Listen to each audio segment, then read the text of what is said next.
I really try very hard to make my brain works.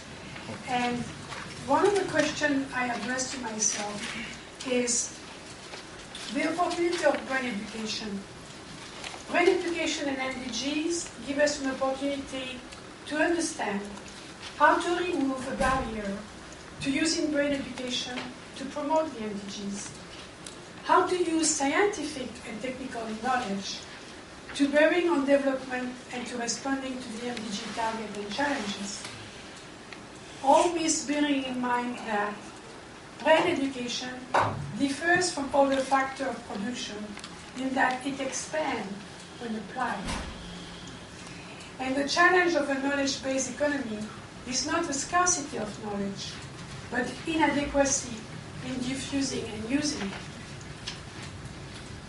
And then I also started to think about what are the threats and the opportunities of brain education. On the threat side, I want to put the media first, because media can be very damaging. Media developed countries' satellite television has an influence in other cultures, resulting in a distorted perception of the international aid. But you can list many other damages that media can make. Then there is something that we talk a lot when we are with young people that get expertise and doctorate and then they leave. The brain drain of healthcare professionals. In my country, all the surgeons are in France. They are not in Algeria because there is no follow-up of a medical care health system, and they are the brightest surgeons, but they are elsewhere. Unfortunately, the climate change brings new health threats, and we have to be aware of them, and this is also another exercise to list them. If poverty is not eliminated or alleviated, large segments of communities, especially youth, will continue to migrate in search of a better life. On the other side, let's go on the opportunities. Advocacy to brain education is critical to prevent diseases, and we saw some of it with Dr. Goldberg. Positive synergy within the framework of UN entities and agency would be also necessary and a good opportunity for the UN to implement all its resolutions. Linkages between brain development and the Maslow hierarchy of needs, another study that we can do and put online. And let's not forget the cultural identity influence the way communities respond to their brain health needs.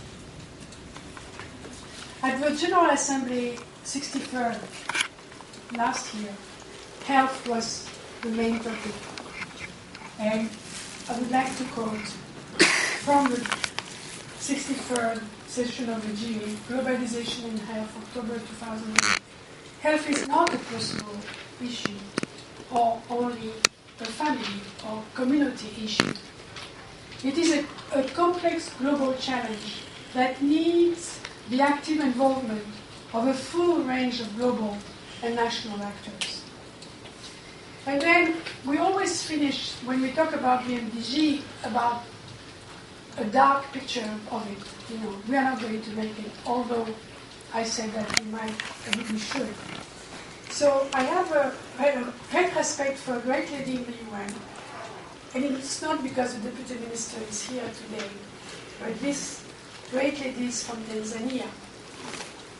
Her name is Asha Rose Migiro, and she's the second woman for the Empowerment of Women Goals3 that holds the title of Deputy Secretary General of the United Nations.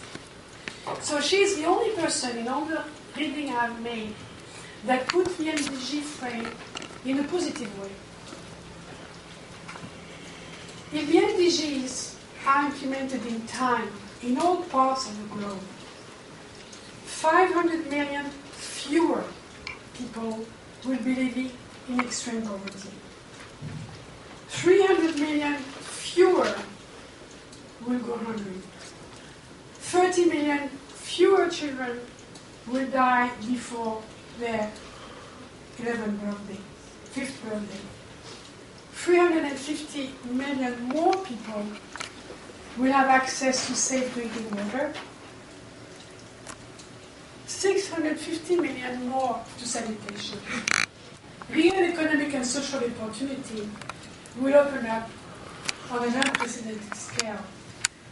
So it is on this positive note that I would like to, the story of the MDG never ends, but at least I wanted to leave you with this note. And then asking the question for ourselves. Are we there yet? What is at stake? Is the survival of the conscience of humanity made of moral principle and ethics and the good intelligence, or maybe just brain education, only hope for sustainable development? Health is a state of complete physical, mental, and social well-being, and not merely the absence of diseases or infirmity. Brain education too. Thank you.